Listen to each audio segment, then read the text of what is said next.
नमस्कार दोस्तों, स्वागत है आपका 69,000 शिक्षक भर्ती परीक्षा के अपडेट न्यूज में। आइए आज के हेडलाइन देख लेते हैं। शिक्षक से 16,40,000 की ठगी में 2 बहनों पर हुआ केस। अगले सत्र से एनसीईआरटी सिलेबस से होगी पढ़ाई। परीक्षा नियामक कर्मचारी से गाली गलौज धमकी एलनगंज। बेसिक शिक्षा परिषद में दिव्यांग अभ्यर्थियों का धरना जारी है। पाठ्यक्रम में शामिल होंगे सिख गुरुओं का इतिहास, मुख्यमंत्री योगी आदित्यनाथ। और नए साल में नई भर्तियों की तैयारी तेज, जल्द आएगा परीक्षा कैलेंडर। अल्टीग्रेड शिक्षक के पद भी भरे जाएंगे। 2 साल बाद पीसीजे के पदों पर भर्ती की उम्मीद। असिस्टेंट प्रोफेसर के 2016 पदों पर होगी भर्ती, जल्द ही आएगा विज्ञापन। के विवाद में फंसी अभ्यर्थियों के विषय में 96 अभ्यर्थियों की अर्हता को लेकर इंतजार। रेलवे की सबसे बड़ी भर्ती परीक्षा आज से होगी शुरू। आरआरबी प्रयागराज में 4,099 पदों के लिए 1,55,000 अभ्यर्थी देंगे परीक्षा। आरक्षण निर्धारण पर चल रहा है मंथन। सहायता प्राप्त महाविद्यालय में शिक्षकों की होगी जल्द भर्ती। विशेषज्ञ पैनल के लिए आवेदन मांगा गया है। जूनियर विद्यालय में उच्च प्राथमिक विद्यालय के नाम से जाने जाएंगे साइंस चैलेंज। आवेदन 11 जनवरी तक आप कर सकते हैं। तबादले की प्रक्रिया समय से पूरा करने के निर्देश। उत्तर प्रदेश बेसिक शिक्षा परिषद सचिव उत्तर प्रदेश बेसिक शिक्षा प्रयागराज द्वारा जारी। आपको निर्देशित किया जाता है कि बेसिक शिक्षा परिषद के परिपत्र दिनांक 22/12/2020, 24/12/2020 में उल्लिखित दिशा निर्देशों के अनुरूप समयांतर्गत कार्रवाई करना सुनिश्चित करें। पूर्व में प्राप्त आवेदन पत्र और दिनांक 18/12/2020 से 21/12/20 के मध्य प्राप्त समस्त ऑनलाइन आवेदन पत्र को परीक्षण उपरांत सत्यापित अथवा निरस्त किए जाने की कार्रवाई करने का कष्ट करें। प्रताप सिंह बघेल ये लिखा है पत्र। और शैक्षणिक गुणवत्ता संवर्धन में 4 शिक्षक होंगे सम्मानित। मुख्यमंत्री योगी आदित्यनाथ ने किया नया घोषणा। उत्तर प्रदेश के स्कूल में हर वर्ष मनेगा साहिबजादा दिवस, बड़ा कदम। मुख्यमंत्री ने किया है घोषणा। पाठ्यक्रम में भी शामिल होंगे सिख गुरुओं का इतिहास। पहली बार सीएम आवास पर साहिब जादू और माता गुजरी की शहादत को किया गया नमन। और बीएड अभ्यर्थियों का मोह भंग। बीएड में सीधे दाखिले से सिर्फ 4,000 सीटों पर हुए हैं प्रवेश। वहीं लेट लतीफी कर्मियों पर कसेगा शिकंजा। ऐप से लगेगी हाजिरी। 4 नए नगर निगम में नए साल से व्यवस्था।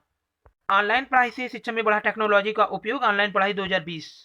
वहीं शिक्षा विभाग में नौकरी पाने वाले शिक्षकों को अपने शैक्षिक सत्यापन के लिए शिक्षकों को देना होगा शुल्क। नवनियुक्त शिक्षकों का 2 दिवसीय ओरिएंटेशन की समय सारणी जारी। प्रशिक्षण प्रारंभ 28/12/2020 सुबह 9 बजे से लेकर शाम 5 बजे तक। यहाँ पर देखिए नवनियुक्त शिक्षकों के लिए 2 दिवसीय ओरिएंटेशन की समय सारणी। प्रशिक्षण प्रारंभ तिथि जो है सीतापुर का बता दें 28/12/2020 से जो चलेगा इनका 7/1/2021। तो इसमें देखिए प्रत्येक शिक्षक का प्रशिक्षण 2 दिन चलेगा। तो संख्या यहाँ पे ज़्यादा है इसलिए यहाँ पर डेट जो है 7 तक गया है। और इसके अलावा बात करते हैं अन्य राज्य की वैकेंसी की। तो यहाँ देखिए बिहार में नए साल में 2.5 लाख नौकरियां आने वाली हैं। और वहीं झारखंड में भी होगी बम्पर भर्ती। इसके अलावा बात करते हैं चयन बोर्ड पर।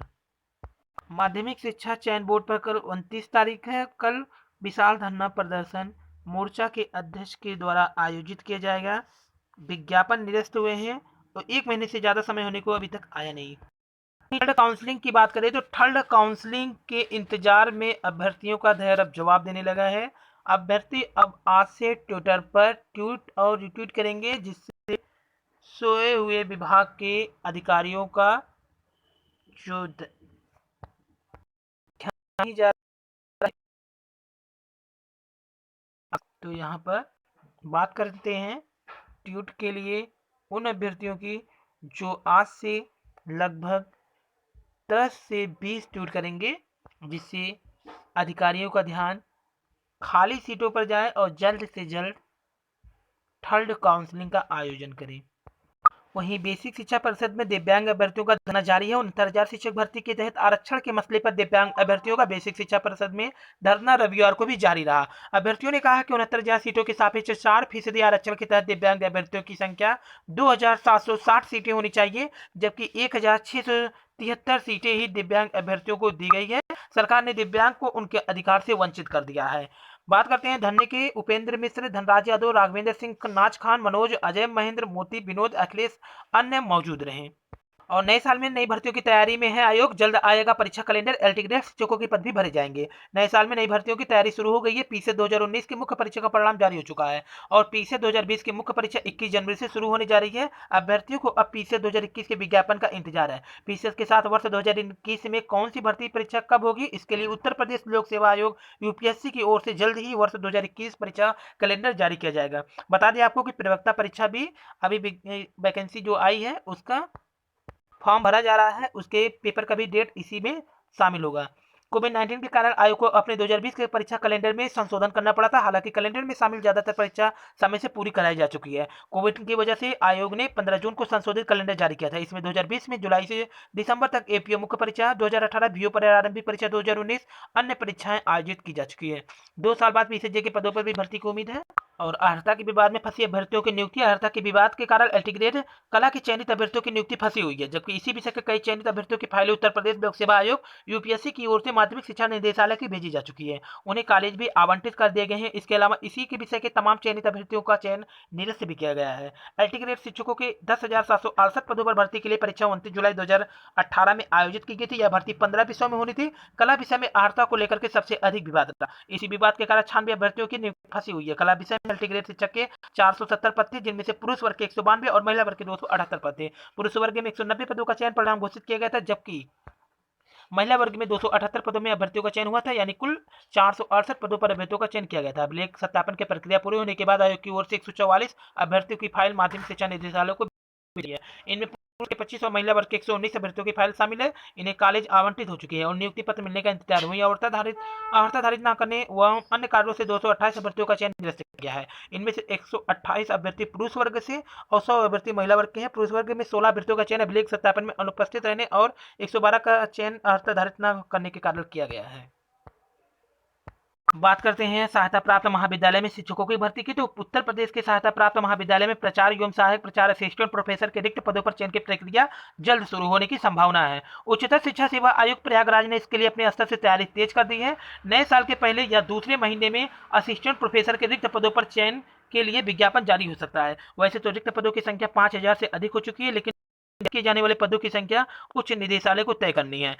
तो 5,000 पद हैं, लेकिन बताया जा रहा है कि 2016 पदों पर असिस्टेंट की भर्ती आएगी, जो कि सबसे बड़ी वैकेंसी भी मानी जाएगी। उधर चयन प्रक्रिया के लिए अपनी तैयारी तेज करते हुए उच्चतर शिक्षा सेवा आयोग ने विशेष पैनल बनाने की कवायद शुरू कर दी है। विशेषज्ञ पैनल के लिए आयोग ने 31 जनवरी 2021 तक आवेदन मांगा। इसके लिए बाकायदा एक प्रारूप भी जारी किया गया है, जो आयोग की वेबसाइट पर उपलब्ध है। इस पैनल के लिए सभी विषयों के न्यूनतम एसोसिएट प्रोफेसर स्तर के शिक्षक आवेदन कर सकते हैं। पैनल में चयनित किए जाने वाले शिक्षकों को लिखित परीक्षा उत्तीर्ण करने वाले अभ्यर्थियों का साक्षात्कार लेने के लिए आमंत्रित किया जाएगा। इसके पहले शासन ने आयोग में सदस्यों के 2 पदों पर नियुक्ति की प्रक्रिया शुरू की थी। दोनों पदों के लिए कुल 23 नवंबर तक आवेदन पत्र आमंत्रित किए गए थे। आयोग ने चयन प्रक्रिया शुरू करने के लिए सारी तैयारियां तेज कर दी है।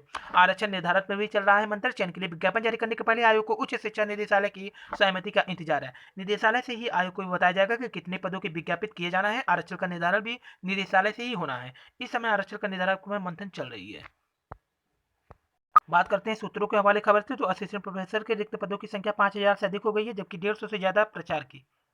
वहीं मिशन शिक्षा संवाद के बैनर तले वाराणसी में 25 दिसंबर को ही राज्य स्तरीय शैक्षणिक गुणवत्ता संवर्धन कार्यशाला में हरदोई के 4 शिक्षक को सम्मानित किया गया। बीएड में सीधे दाखिले से सिर्फ 4,000 से टॉपर ही हुए हैं प्रवेश। महाविद्यालय में अभी 82,000 सीटें हैं खाली। कई कॉलेजों में चौथाई सीट भी नहीं भरी गई है। महाविद्यालय में जमा होगी फीस। स्वायत्त पोषित कॉलेज पर बढ़ेगा अब भार। आपको बता दें कि 2020-22 के महाविद्यालय स्तर पर सीधे प्रवेश की प्रक्रिया समाप्त हो चुकी है, लेकिन अब इसे बढ़ाकर 31 दिसंबर तक कर दिया गया है। तो अभी भी 82,000 से ज़्यादा सीटें खाली हैं। इस साल 2,41,831 में से सिर्फ 1,62,595 सीटें ही भरी गई है। कई कॉलेज ऐसे भी हैं जिनमें 1/4 सीटें भी नहीं भरी गई है। लखनऊ विश्वविद्यालय की बात करें तो एक यहाँ पर जो प्रवेश परीक्षा कराई थी बीएड की, अब उसने डेट बढ़ा के 31 दिसंबर कर दिया है। ऑनलाइन पढ़ाई से शिक्षा में बढ़ा है टेक्नोलॉजी का उपयोग। कोरोना काल में ऑनलाइन पढ़ाई के ऐसा अनूठा प्रयास रहा जो शिक्षक और विद्यार्थियों को कोरोना के कारण उत्पन्न नकारात्मक से सकारात्मक की ओर ले जाने में सक्षम साबित हुआ। ऑनलाइन शिक्षा जहां एक तरफ विद्यार्थियों के लिए बेहद लचीला सिद्ध हुई, दूसरी तरफ अध्यापकों को भी इससे बहुत सहायता हुआ। शिक्षक दूर बैठकर भी अपने विद्यार्थियों के साथ जुड़ करके उनको ज्ञान प्रदान करते रहे। बात करते हैं हम इन शिक्षिका की, तो इन्होंने बच्चों को पढ़ाने के लिए एक बेहद अनूठा प्रयोग किया। इन्होंने अपने फ्रिज का जो डेस्क बोर्ड था उसको निकाल करके उस पे ऊपर मोबाइल रखकर नीचे मैथ के सवाल हल करते रहे, जिससे अभ्यर्थी ध्यान से देखते रहे। तो 2020 कोरोना काल में ऑनलाइन के कारण काफ़ी उछाल आया शिक्षा में, जो ऑनलाइन शिक्षा में।